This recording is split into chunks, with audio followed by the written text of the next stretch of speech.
So what do you think it is that makes Bank of Scotland and National Theatre of Scotland such a good fit?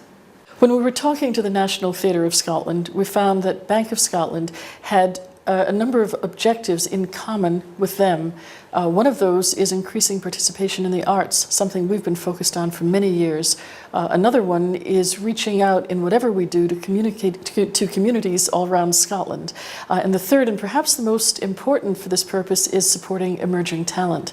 So when we talked to the National Theatre of Scotland, we learned that they have productions, education initiatives, workshops, all over Scotland. We really like that. They reach out into communities, they often engage people locally.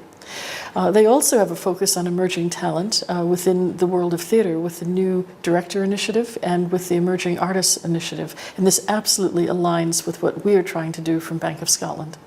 How does National Theatre of Scotland fit into Bank of Scotland's community and business objectives? Well, one of the things that we focus on at Bank of Scotland is creating greater access to whatever it is for people from all walks of life and from all backgrounds and from all parts of Scotland. Now, it also matters to us that we create access to things that are of the highest standard.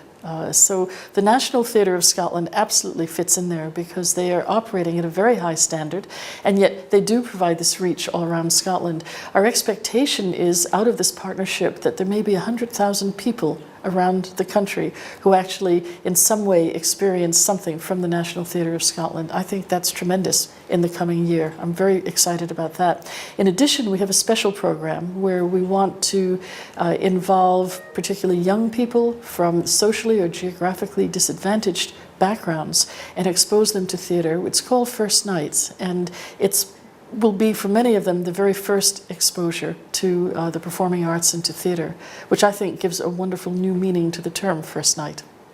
Part of the partnership is sharing National Theatre of Scotland work with Bank of Scotland colleagues.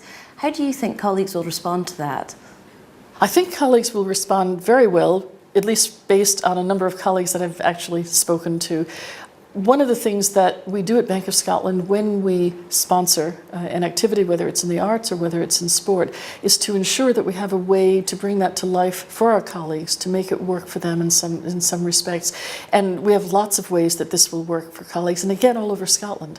Will involve some colleagues giving them some opportunity to have some training. They may learn things, they may be able to bring that back to their job at work. We'll have family days in the theatre, they can go and see performances. There are a lot of ways that they should be able to engage, and hopefully they will also feel a sense of pride when they see the Bank of Scotland name sitting alongside the very wonderful work that the National Theatre of Scotland does. Where do you think the opportunities are for Bank of Scotland and National Theatre of Scotland to work together on enriching the country's cultural landscape? Well, both organisations, as I've said, are committed to increasing people's access to the arts. We think that's very important. I personally believe, and I've say this again and again, that a strong society requires a strong cultural base. That's why at the bank we look to sponsor and to support cultural activities. And we think that the partnership with National Theatre of Scotland works to that goal absolutely. And as someone who enjoys the arts, what does this partnership mean to you on a personal level? Well, in its relatively short time of existence, the National Theatre of Scotland has produced some award-winning productions. They've achieved real critical acclaim. They've done very well. I mean, in just 5 years, they've developed a reputation not just at home but abroad. And so I feel very proud of that for them and really on behalf of Scotland. What I'm looking for out of what I see as an exciting, pioneering partnership is over the next 2 years to give them their head to some extent. That's what I hope our sponsorship will do, that it will let them continue on this trajectory and take it further and faster. And I'll be sitting there watching what they can produce.